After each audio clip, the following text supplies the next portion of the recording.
The second Split Force Season 12 is almost here, and people are starting to gear up mentally and prepare for the times coming. But a lot of people have never experienced Ranked on Kings Canyon and have no idea what to expect. After all, it is notoriously bad for Ranked. Most streamers and players aren't too excited for this split. They don't want Kings Canyon back. So hello everyone, I'm your hostess with the mostest, 8 Second Gaming, and in today's video I'm going to be breaking down some tips to help you set yourself up for this next split so you can climb to your desired rank. But if you're looking for even more tips and very in-depth guides, you need to check out the GameLeap website right now. Over there we have top level coaches creating highly informative guides in order to help you grow as a player. We have legend guides, gun guides, VOD reviews, and so much more. We even have a new guide talking about the best draw spots for Kings Canyon and even more map specific guides on the way. So if you want to improve at Apex, click the link in the description, get yourself a membership, or I'll shave your eyebrows. But now let's start things off by getting one thing clear. Kings Canyon was the first map to come to Apex, and you should always keep that in mind. It was meant to just be a battle royale map, nothing more, nothing less, and they didn't have ranked or competitive in mind when designing it. Though some people enjoy it as a pubs map, it isn't the best when it comes to grinding out ranked. There are a lot of flaws that will be more apparent as the season goes on. So one thing people always see when they start playing Kings Canyon is how hard of a playstyle shift it is. If you think Olympus is bad for third parties, you haven't seen anything yet. I've seen games on Kings Canyon where one fight lasted the whole game. Team after team after team kept showing up and the game was over before anyone really realized it. So when you're playing this rank split, don't worry if you have a rough go. It's a hard map. It takes people a while to really figure things out. But now let's start off with tip number 1, and that's understanding the flow of the map. KC is a lot smaller than any other map. A lot of places are very close together, and that allows for some people to be on top of you very quickly. In order to set yourself up for this next split, you have to understand where a few things are. First, you have to be paying attention in the dropship.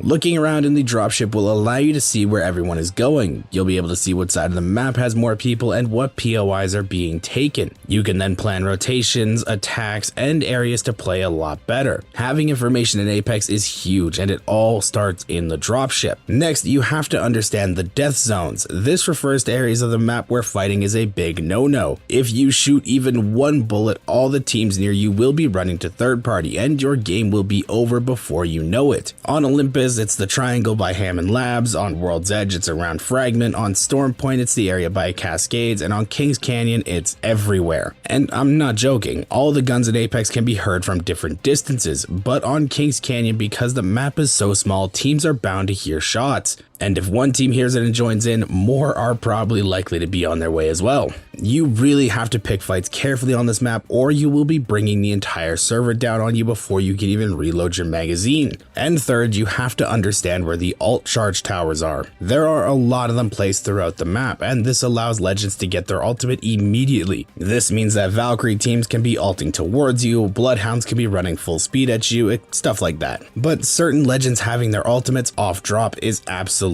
terrifying, so you need to understand where all these charge towers are, or just a rough idea of where they are, so that if a team is coming from that direction, you'll know that it's probably likely that they have their ultimates already. With that, you can kind of plan fights a little bit differently and rotate out if you have to. It never hurts to run away from an ultimate. But next up, we have to talk about legends. Legends are always a fun topic, but this isn't really going to be going in depth on team comps. I'm just going to talk about 3 legends that you may want to start playing. Once the new split comes out and we have seen if there are any balance changes on the legends, I will be releasing a tier list and team comp video here on YouTube, so be sure to stay tuned for those. But there are 3 main legends you should be looking to play this split. This will be 1 offensive, 1 utility, and 1 defensive so that everyone has an option here. So let's start off with the offensive one. This is going to be Ashe. Ashe is really starting to see a lot more play in team comps lately. She's great because she is flexible and can take the role of entry or secondary fragger. trigger. She offers a lot to team comps in terms of locking down enemies and being able to quickly get on top of teams. Casey has a lot of really random hard to push spots. Sometimes you need an ability like an instant portal to be able to push teams and punish mistakes that they make. But where she will really come in handy for teams is her passive. Like I said, Casey sucks to fight on, so if you use Ashe passive to see where teams are fighting, you'll have some extra information to plan with. You can see if spots have a lot of teams fighting and avoid that area, or even help you find some rats or easy third parties. So if you're the offensive type, try out Ashe. Next up, utility, and this one's going to sound like a broken record, but the best option here is Valkyrie. Valk offers teams so much, and with her ultimate, it's hard not to put her on a team comp. Casey does have some good balloon options, but really in a pinch, Valk is hard to beat. Adding on to that, she can easily take high ground and scan beacons and even single out enemies with her rockets. She is easily one of my top picks for this next split if she doesn't get nerfed. And for the defensive legend, we're going to be picking up Caustic. Kings Canyon has a ton of open areas mixed with buildings that players will have to hold. Watson struggles to hold open areas, and other defensive style legends struggle to hold buildings, but Caustic does both extremely well. His barrels are still great at stalling out pushes and making life a hassle for anyone trying to attack you, and he's amazing in endgame circles. If you're able to get gas down in that final zone, you're pretty much going to win. Teams panic and can't really do anything. All you have to do is sit back and watch them tick to death. This is the legend I will probably play most on my rank grinds if I'm running with a team. If you guys are interested in watching my rank climbs and see how I handle Kings Canyon, come check out one of my streams over on Twitch TV/8second gaming. But now we can talk about the next thing, and that's going to be checking your ego at the door. This season has been very ratty and a little weird, with a lot more players hitting higher ranks. With this, a lot of people really feel that they need to kill more players in rank to prove that they deserve their spot. And while killing people can be satisfying to you personally, all you're really doing is gambling with your team's points. The more you fight, the more you have a chance of dying. And the biggest issue players have is learning when to disengage fights and live to fight another day type of deal. I see people that just want to fight constantly, and that's harming your squad more than helping them. Kills are maxed out after a certain point, so no matter what, you're not going to gain any more points from them. It's kind of worthless to fight after that. This isn't what people like to hear, but sometimes it is better to just let a team be and sneak around them. You'll live longer and can fight towards endgame when you have to. Sure, some people can see this as camping or something along those lines, but it is the current meta. You either have to play it or die to it. And unless Respawn makes some serious changes next season, this is going to be the meta for a while, so you may as well just get used to it. And once again, I'm gonna sound like a broken record here, but I